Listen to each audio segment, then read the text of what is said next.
গভর্নমেন্টের যে ফেলিওরটা এটা খুব বাজেভাবে এটা কিন্তু সামনে এসছে যে আপনি ভোটারদের, জনগণের, রাজনৈতিক দল, প্রার্থী বা ইম্পর্ট্যান্ট লিডারশিপ কাউকে নিরাপত্তা দেবার আপনি কোনো ক্ষমতা রাখেন না। যে ইলেকশনটাকে আপনি উৎসব মুখর বলবেন, ইতিহাসের সেরা নির্বাচন বলবেন, এবং সেখানে শুধু এই বন্দুকের উপস্থিতি ভোটের যে টার্ন আউট এটাকে ড্রাস্টিক্যালি এটাকে কমিয়ে দেবে। এটাকে ইলেকশন যদি কোনো কারণে প্রশ্নবিদ্ধ হয়, নেক্সট পার্লামেন্ট কিন্তু তখন প্রশ্নবিদ্ধ হবে, পরবর্তী সরকারও কিন্তু গ্রহণযোগ্যতার প্রশ্ন কিন্তু উঠতে পারে। প্রার্থী হলেই তিনি অস্ত্রের জন্য তিনি আবেদন করতে পারবেন এবং তারপরে এবং তার নিরাপত্তার অজুহাতে তারপরে তিনি অস্ত্র তিনি কিনতে পারবেন। কিছু সরকারি ধারা আছে, পদ্ধতি আছে, কিন্তু গুরুত্বপূর্ণ যেটা এই বক্তব্যের মধ্য দিয়ে গভর্নমেন্টের যে ফেলিওরটা এটা খুব বাজেভাবে এটা কিন্তু সামনে এসছে যে আপনি ভোটারদের, জনগণের, রাজনৈতিক দল, প্রার্থী বা ইম্পর্ট্যান্ট লিডারশিপ কাউকে নিরাপত্তা দেবার আপনি কোনো ক্ষমতা রাখেন না। এখন শাহান খুব চমৎকার করে বললেন, প্রফেসর শাহান, যে যদি এ ধরনের হাজার হাজার অস্ত্র, তার মানে এক বন্দুকধারী শোভিত যিনি প্রার্থী তিনি আরেক বন্দুকধারী প্রার্থী শোভিত, তার মানে সবাই বন্দুক ঘাড়ে করে বা তার আশেপাশে বন্দুক ঘাড়ে করে সবাই ইলেকশন ক্যাম্পেইনে যাচ্ছে। আপনি এরকম একটা দৃশ্যপট হয়তো সিনেমার জন্য বিহার হয়তো উপযুক্ত হতে পারে, বিহারে কিছু কিছু ঝাড়খণ্ডে, বিহারে বা উত্তরপ্রদেশের কোনো কোনো জায়গাতে এরকম আছে আর কি।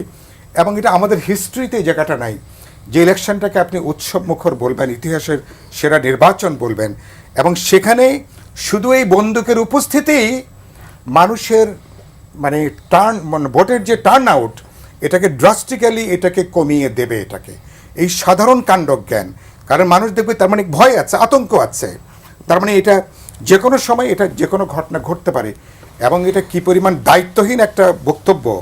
তার মানে এটা গভর্নমেন্টের টোটাল যে ফেলিওর এটা তার বড় একটা এক্সাম্পল আজকে তার বক্তব্যের মধ্য দিয়ে। এটা কিন্তু আমি পার্টি অফিসে সন্ধ্যাবেলা আমি নিউজটা খেয়াল করিনি, আমাদের পার্টির কমরেডরা তারা তখন বললেন যে ভাই এই হচ্ছে আজকের খবর, তাহলে আমরা কি এরকম অস্ত্র লাইসেন্সের জন্য এটা করব?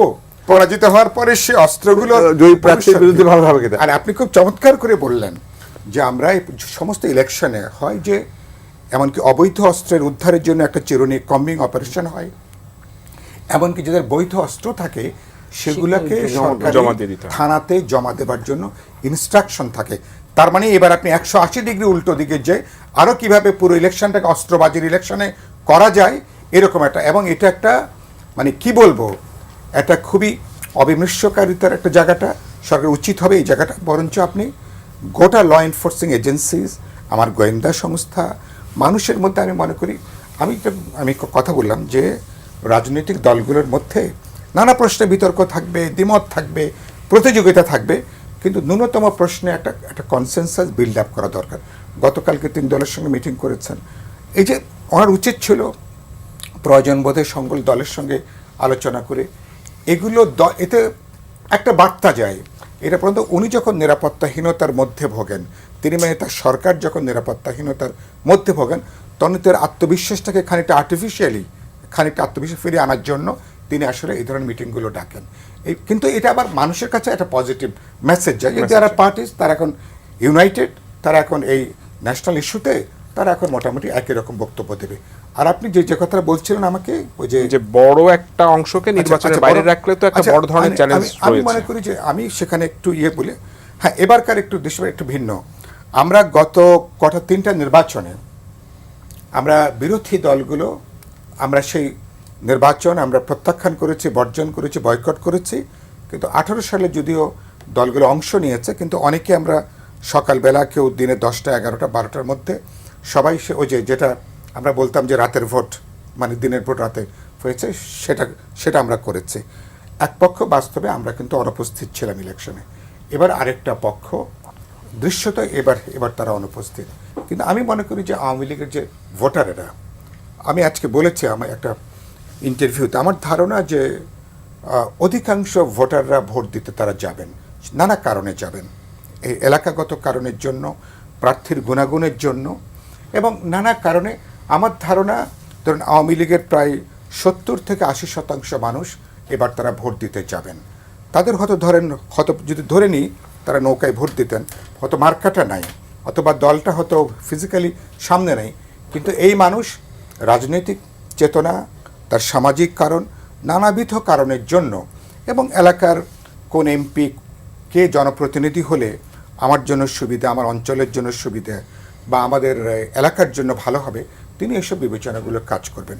আরেকটা গুরুত্বপূর্ণ হচ্ছে যে রাজনৈতিক দলগুলো, ধরুন এই যে অভ্যুত্থান অংশীজন যারা রাজনৈতিক দলগুলো, আপনি যে পরিমাণ সহিংসতায় আপনি এখন যুক্ত হচ্ছেন, তার মানে এখন একটা অংশ ইলেকশনের মধ্যে না, আমি ধরে নিচ্ছি, তাহলে আপনারা যদি ইলেকশনটাকে যদি আগেই যদি এখানে যদি একটা হাদির মতন এই ধরনের ঘটনা যদি আরও ঘটে, আমরা যদি আবার যদি তাদেরকে যদি আমরা সুযোগ করে দিই, আমরা প্রতিযোগিতাকে আমরা যদি জবরদখল, সহিংসতা, যদি বল প্রয়োগের জায়গাটা যাই, তাহলে কিন্তু মানুষের কাছে কিন্তু কিন্তু একটা বাজে মেসেজ যাবে।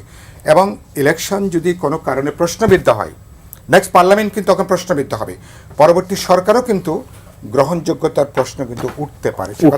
ইতিমধ্যে আমি কদিন আগে কথা আমি বলেছি। সুতরাং এই জন্য পলিটিক্যাল, এবং এটার জন্য আমরা সবাই দায়ী হব। সেজন্য এখন থেকে প্রত্যেককে একটু দায়িত্বশীল আচরণ করা দরকার।